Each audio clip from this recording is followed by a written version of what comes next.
Magandang araw po sa lahat ng taga-subaybay ng Abot Kamay na Pangarap, at ito nga ngayon ang kaganapan dito sa Abot Kamay na Pangarap. Dahil nga sa pambabastos nitong si Zoe at hindi pag-intindi sa kanyang lolang si Madam Dubois ay nakita nga nitong si Madam Dubois itong si Annalyn at tinabig nga nito ang bag nitong si Annalyn, at sinabihan niya pa nga ito si Annalyn na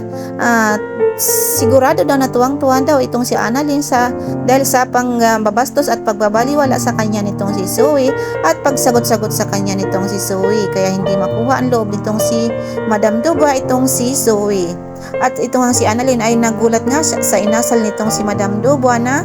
bigla na lamang siyang tinabig nito at nahulog nga ang bag nitong si Annalyn dahil nga sa ginawa nitong si Madam Dubois. At sabi pa nga nitong si Madam Dubois, siguro daw nga ay binibrainwash daw nitong sila Annalyn itong kanyang apong si Zoe, kaya ayaw ni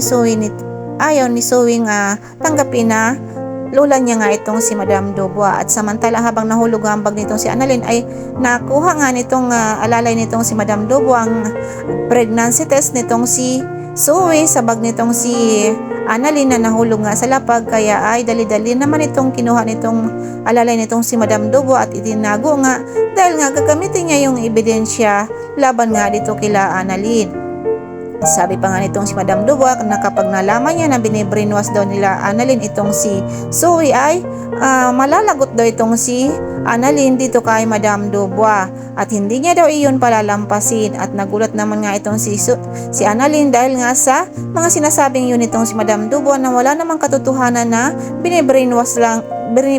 nga nila Annalyn itong si Zoe, kaya ayaw nitong si Zoe dito sa kanyang lolang si Madam Dubois, na ang pagkakaalam nga nitong si Annalyn ay talaga namang ayaw nitong si Zoe dito sa kanyang lola, ngunit nagkukunwari lamang itong si Zoe. At samantala itong si Zoe ay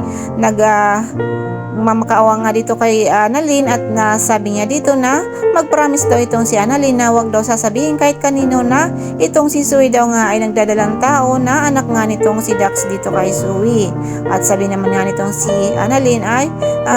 hindi niya daw sasabihin kahit kanino na itong si Zoe daw ay buntis nga daw. At natuwa naman itong si Zoe dahil nga sa promise na yun itong si Annalyn na hindi niya sasabihin kahit kanino ang sekreto nitong si Zoe na buntis nga siya, at ayaw niyang ipaalam sa lahat na siya nga ay nagdadalang tao at ito nga ay anak niya dito kay Dax. At ito nga si Annalyn ay mahigpit nga na sinabi niya dito kay Zoe na hindi niya sasabihin kahit kanino at walang ibang makakaalam na itong si Zoe nga ay buntis. At ito naman yung kinatuwa nga nitong si Zoe at tuwang-tuwang nga siya dito sa pag-promise nga nitong si Annalyn dito kay Zoe na itatago ang lihim nga nitong si Zoe. At samantala itong sekretaryang alalay nga nitong si Madam Dubois ay binigay na nga ang kapirasong papel na resulta nga ng pregnancy test nitong si Zoe, at itong ay binigay niya dito kay Madam Dubois. At itong si Madam Dubois ay nagulat nga siya sa nakita niya na ito palang kanyang apong si Zoe ay nagdadalang tao at ito ang sikretong iniingatan nila Annalyn at nitong si Zoe. At natuwa naman itong si alalay nga nitong si Madam Dubois dahil daw ito daw yung sikretong ipinapakuha daw nitong si Madam Dubois dito sa kanyang alalay at naibigay at nakuha na nga ito at ibinigay na nga dito kay Madam Dubois na pwede nilang gamitin para nga sa mga tanyag at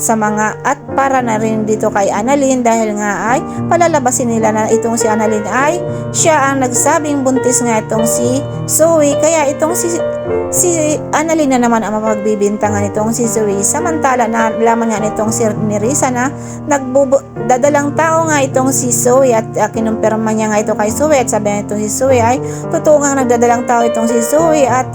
wala pa daw ibang taong nakakaalam kundi si Annalyn at itong si Nerissa pa lamang na sinabihan nga nitong si Zoe. At sabi nga itong si Nerissa na siguraduhin daw na walang ibang makakaalam dahil daw nakakahiya daw yon. At samantala ito nga si Annalyn ay sinabi niya sa kanyang inang si Lynette na kailangan niya ng bagoong at saka mangga. At ito na nga si Lynette ay nagulat nga dahil nga sabi nga itong si Lynette ay bakit daw bagoong at saka mangga ang kailangan itong si Annalyn at sino daw ba ang naglilihi. At sabi nga itong si Lynette kay Annalyn na huwag siya magsisinungaling at sabihin na lamang dito kay Lynette kung sino ba talaga naglilihi, dahil nga itong sapagkat itong si Lynette nga ay may duda na nga ito nga si Zoe ay baka daw nga buntis, dahil nga ito nga nasabi nitong si Aling Susan noong mahimatay nga itong si Zoe. Kaya itong si Annalyn ay nagulat nga siya at hindi niya alam kung anong sasabihin niya sa kanya inang si Lynette, at sabi pa itong si Lynette na kailangan daw magsabi daw ng totoo itong si Annalyn sa kanya para malaman niya nga ang totoo. At ito guys ang pakakabangan natin dito sa Abot Kamay na Pangarap. Maraming salamat po sa panunood at pag-support niyo po sa aking channel, and paki-like and subscribe na rin po ng aking channel, and paki-bell all na din po ng notification bell para po updated po kayo sa lahat ng mga videos na i-upload ko about sa Abot Kamay na Pangarap. Maraming salamat po, ingat po tayong lahat. God bless us all po. Thank you.